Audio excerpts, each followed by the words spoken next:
बड़े से जंगल में पुष्पराज नाम का एक बड़ा स्मगलर हुआ करता था। उसके पास बहुत से लोग काम करते थे। वो लाल चंदन के पेड़ों को काटता था। उन्हें उसके पास मौजूद हाथी उठाकर ले जाते थे और उसके आदमी लॉरियों में लाल चंदन को चढ़ाते थे। वहाँ से लॉरी निकलते थे।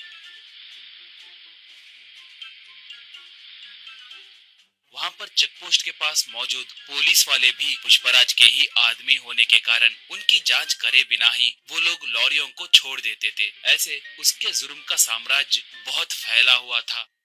उसके पास गंगा नाम की एक हाथी थी। पुष्पराज को गंगा बहुत पसंद थी। उसे अच्छा खाना खिलाते हुए उसका बहुत ख्याल रखता था। वो भी पुष्पराज को अपने ऊपर बिठाकर घूमते रहती थी।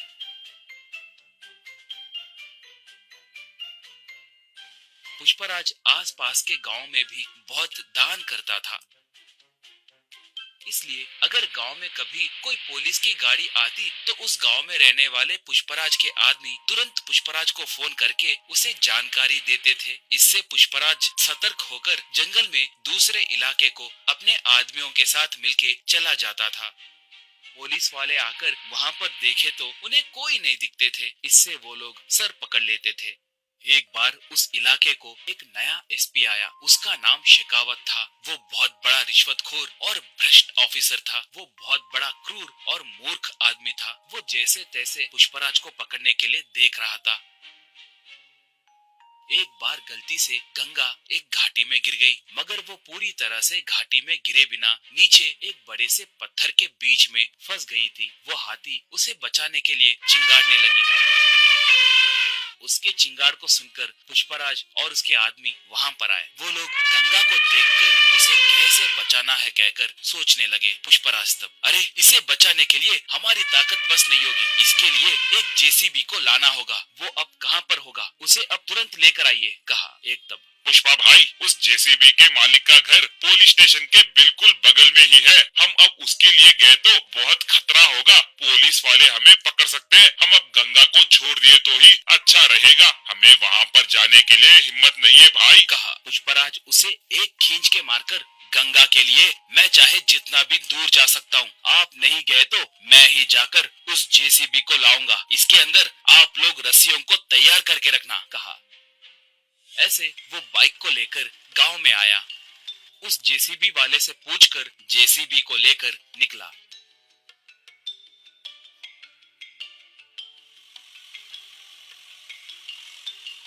उसे देखकर एक पुलिस इंफॉर्मर शेखावत को फोन करके पूरी बात बताया। बस शेखावत तुरंत अपने जीप में निकला।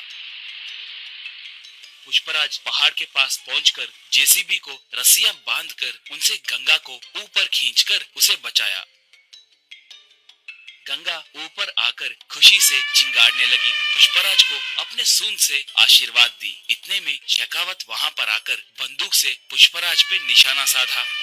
शराफत से सरेंडर हो जाओ, वरना ये बुलेट तुम्हारे भेजे में घुसेगी, कहकर पुकारा। उसे देखकर पुष्पराज के आदमी मारे डर के वहां से भाग गए। पुष्पराज तब, मैं तुम्हारे बारे में बहुत कुछ सुना हूँ। तुम्हारे जैसे निठल्लों को मैंने बहुत देखा है। मैं तुम्हें सरेंडर हुआ तो भी तुम मुझ पर केस डालकर मुझे जेल में नहीं डालोगे कहकर मुझे अच्छे से पता है। मुझे एनकाउंटर करोगे कहकर मैं जानता हूँ, कहा। शेखावत तब, सही कहा, तुम बहुत समझदार हो। मैं तुम्हें एनकाउंटर करने के लिए ही आया हूँ। तुम्हें टपका दिए तो मुझे 10 करोड़ रुपए मिलेंगे। चुपचाप भगवान की याद करो, यही तुम्हारे आखिरी क्षण है, कहा। बस गंगा एकदम से उस पर वार की। सूंड से उसके हाथ में के बंदूक को दूर फेंक दी। उसे अपने सूंड से पकड़कर जमीन पे जोर से पटकी। बाद में उसे उसी घाटी में फेंक दी। इससे उसे छुटकारा मिला। बाद में पुष्पराज गंगा को प्यार से चूमा। उसके ऊपर बैठकर जंगल की ओर निकला पुष्पराज। दोस्तों, आपको ये कहानी पसंद आई तो दया करके हमारे चैनल को सब्सक्राइब कीजिए। उसके साथ साथ वीडियो को लाइक मार के आपके दोस्तों को शेयर भी कीजिए। पुष्पा 2 के लिए कौन कौन इंतजार कर रहा है हमें कमेंट में बताइए। धन्यवाद।